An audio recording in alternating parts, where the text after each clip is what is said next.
అందరికీ నమస్కారం. Welcome to my channel Kashi guide. So ఈరోజు సీరియల్ యాక్ట్రెస్ చందన గారు మన గెస్ట్ హౌస్ని విజిట్ చేయడం జరిగింది. వీరు మాటివిలో ప్రసారమైనటువంటి మళ్ళీ సీరియల్, అలాగే జీ తెలుగులో ప్రసారం అయ్యేటటువంటి ఎన్నాళ్ళు వేసిన ఉదయంలో వీరు నెగిటివ్ క్యారెక్టర్ చేస్తుంటారు. బట్ రియల్ లైఫ్లో మేడం చాలా పాజిటివ్. సో ఒకసారి వారి యొక్క ఎక్స్పీరియన్స్ అనేది వారి మాటలు అడిగి తెలుసుకుందాం. మేడం, మీకు ఎలా అనిపించింది? చాలా బాగుందండి గెస్ట్ హౌస్. ఫస్ట్ అందరికీ నమస్కారం. అంటే సోలోగా వచ్చాను కాశీకి రావడానికి ముందు ఇన్స్టాగ్రామ్లో మన ప్రవీణ్ వీడియోస్ చూశాను. చాలా జెన్యూన్గా అనిపించాయి. రివ్యూస్ కూడా చూశాను, చాలా జెన్యూన్గా ఇచ్చారు. సో నేను ఇన్స్టాగ్రామ్లో కాంటాక్ట్ నెంబర్ చూసి నేను ప్రవీణ్ అప్రోచ్ అయ్యాను. చాలా బాగా మాట్లాడారు, చాలా బాగా రిసీవ్ చేసుకున్నారు.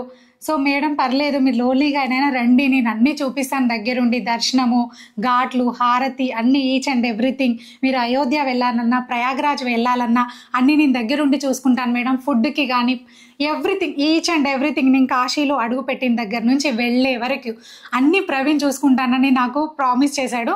అలాగే వచ్చినప్పటి నుంచి ఇప్పుడు నేను వెళ్ళే వరకు అన్నీ ప్రవీణ్ చాలా చక్కగా చూసుకున్నాడు. మీరు ఏ చింత లేకుండా నిశ్చింతంగా కాశీకి వచ్చేయండి ప్రవీణ్ దగ్గరికి. ప్రవీణ్ చాలా చక్కగా ట్రీట్ చేస్తాడు, చాలా బాగా చూస్తాడు. ఫస్ట్ టైం వచ్చినా కూడా నాకు మంచి డివోషనల్ ఎక్స్పీరియన్స్ ఇచ్చాడు మా ప్రవీణ్. సో ప్రవీణ్ని నమ్మి మీరు ఖచ్చితంగా కాశీకి వచ్చి మంచి ఎక్స్పీరియన్స్తో మీ ఊళ్ళోకి వెళ్ళిపోండి.